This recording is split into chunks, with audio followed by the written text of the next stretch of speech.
دیتے ہیں. کچھ بچوں کو استاد کہتے ہیں تو گھر آ جانا. یعنی ایک استاد ہوتا ہے, ایک پرجوش استاد ہوتا ہے. ان دو لوگوں میں فرق ہے. اقبال کہا کرتے تھے اگر کوئی شعیب آئے میسر تو شبانی سے کلیمی 2 قدم. کہتے تھے دعا کرو کہ حضرت موسیٰ کلیم کو کوئی حضرت شعیب علیہ السلام جیسا مل جائے. کوئی مل جائے نا ایسا تو وہ پھر تازگی پیدا کر دیتا ہے. تو کچھ پرجوش, امام مالک رحمۃ اللہ علیہ کے ایک شاگرد کہتے ہیں کہ میرے استاد جو تھے وہ بڑے پرجوش تھے علم پڑھانے میں, شوق ہوتا ہے پڑھانے کا. یہ کچھ لوگ جمعہ پڑھاتے ہیں تو کچھ کہتے ہیں کہ ہم جمعہ آ گیا تو کی کرنا ہے. ہمارے شاگردوں میں بھی ایسی ہیں, رات کو پوچھتے. ایک سے میں نے آج سویرے پوچھا, میں نے کہا بیٹے تو جمعہ پڑھانا ہے کی تقریر کرنے کے لیے استاد نے ڈیسائیڈ نہیں کیتا. تو میں کہ تو بڑا مولوی تھا نے ڈیسائیڈ کیتا, میں 8 دن پہلے ہی ڈیسائیڈ کر لیتا کہ مجھے تو تیاری کرنی پڑتی ہے. بڑا علم ہوتا ہے نا لوگوں کے پاس, تو ڈیسائیڈ نہیں کرنا, بیٹھیں گے تو فر بات جاری ہو جائے گی. کہنے لگا نہیں وہ میں نے کہا خدا کے بندے کہتے ہو لوگ آخر میں آتے ہیں, تم بتاؤ تم تو تیاری آخر میں شروع کرتے ہو. کچھ خدا کا خوف کریں بھائی. ایک استاد ہوتا ہے ایک پرجوش. امام مالک کے شاگرد فرمانے لگے کہ ہمارے استاد پڑھانے میں بڑے باذوق تھے, ان کا جذبہ رہتا تھا پڑھانے کا اور کتاب سے وابستہ رہتے. پڑھنا پڑھانا مسائل دریافت کرنا یہ شعبہ ہے نا جی ہمارا. جس طرح آپ جس شعبے سے وابستہ ہیں تو اگر آپ اس کو چھوڑ دیں گے نا, فزکس کا استاد بھی کہتا ہے کہ اگر رات کو میں خود پڑھوں گا نہیں تو سویرے پڑھا نہیں سکوں گا. تو اگر آپ وابستہ نہ رہتے اپنے شعبے کے ساتھ, نئی نئی چیزیں پیدا ہوتی ہیں, جدت آتی ہے, تو آپ کو جوش ہی نہیں ہے اس شعبے کا, تو پھر بات کیسے آگے بڑھے. تو کہتے ہیں امام مالک بڑے جب بیمار ہو گئے شدید, تو شاگرد کہتے ہیں میں تیمارداری کرنے گیا تو میں نے جب دیکھا تو مجھے چہرہ دیکھ کے سمجھ آئی امام مالک کا آخری وقت ہے. بڑے کمزور ہو گئے اور معدے میں اور پیٹ میں اتنی تکلیف تھی کہ انہیں دودھ پلایا جا رہا تھا چمچ کے ساتھ, پیالے کے ساتھ, صرف دودھ پی سکتے تھے, کمزور ہو گئے. فرماتے میں جا کے بیٹھا, زندگی میں کبھی ایسا نہیں ہوا تھا کہ میں جاؤں.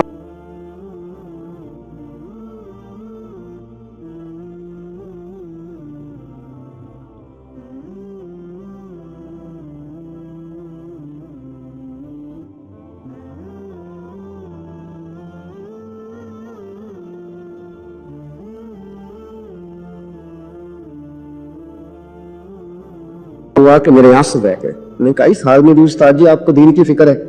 کہنے لگے یار ایک آدمی نے مسئلہ پوچھا ہے تو اس کو حل کر کے دینا ہے, یہ رسول اللہ کا دین ہے, علماء کی ذمہ داری ہے آسان کر کے لوگوں تک پہنچائے. ہر آدمی اس تک تو میں نے وہ دینا ہے, یہ میری وفا ہے اپنے مذہب کے ساتھ, آخری دم تک دینا.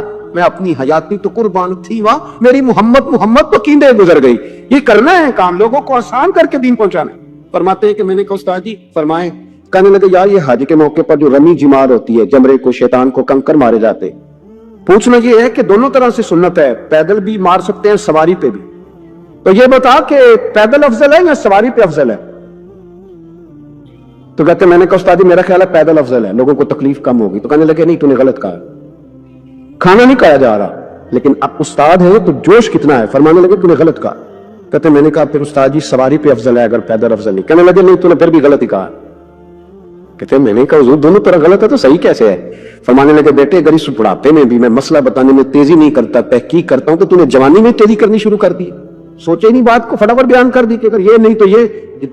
حکمت والا ہے, کو سمجھنا پڑتا ہے, حکمت کے ساتھ پھیلتا ہے. کہتے میں نے کہا استاد جی حکم کریں, پھر آپ بتائیں کیسے افضل ہے.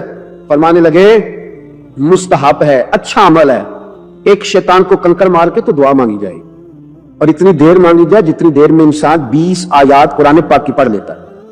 اور یہ مستحب عمل ہے, یعنی کرے تو ثواب ہے, نہ کرے تو گناہ نہیں. مستحب ہے کہ دوسرے کو کنکر مار کے پھر دعا مانگی جائے, تیسرے کو کنکر مار کے کھڑے نہیں ہونا, دعا مانگتے مانگتے چلے جائے. تو فرمانے لگے مسئلہ سن, جس نے چونکہ مستحب ہے مانگے چاہے نہ مانگے, تو جس نے تو کنکر مار کے دعا مانگنی ہے نا, اس کے لیے افضل یہ ہے کہ وہ پیدل کنکر مارے, اور جس کا ارادہ دعا مانگنے کا نہیں نا, اس کے لیے افضل یہ ہے کہ وہ سواری پہ بیٹھ کے کنکر مارے. تو دونوں جہتیں بدل جائیں گی.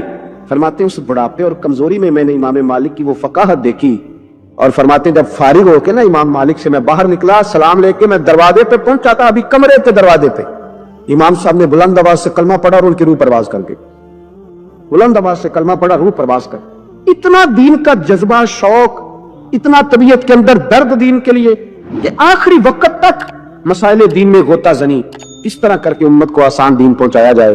2 لوگ بیٹھے تھے نا حرم مکہ میں, ایک صاحب کہہ رہے تھے کہ میرے اوپر بدر میں جو قتل ہو گئے کفار, ان کا ذکر چل رہا تھا, تو دونوں گفتگو کر رہے تھے بدر میں ہمارے اتنے لوگ مسلمانوں نے مار دیے. تو ایک ان میں کہنے لگے کہ اگر